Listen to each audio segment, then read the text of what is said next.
have actually been assessed? Yeah, really interesting story. So in recent weeks, we've been seeing signs of recovery in Wales, Scotland and Northern Ireland, when we've been getting those figures coming through. In some cases, there's been no COVID-associated deaths on some days, but that's not been happening in England. We've had weeks where, on several occasions, we've had more than 100 deaths on several times. Now, statisticians from Oxford University appear to have found an explanation for why that is happening. They say that when recording data, Public Health England looks at whether a person has ever tested positive for coronavirus and then whether they're still alive at a later date.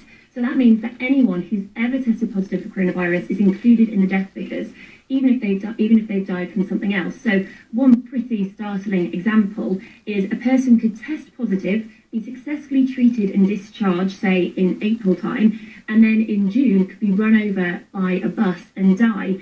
That person would still count as a COVID death in England. Meanwhile, in Scotland and in Northern Ireland, they only include deaths in the daily death count if someone dies within 28 days of having a positive test.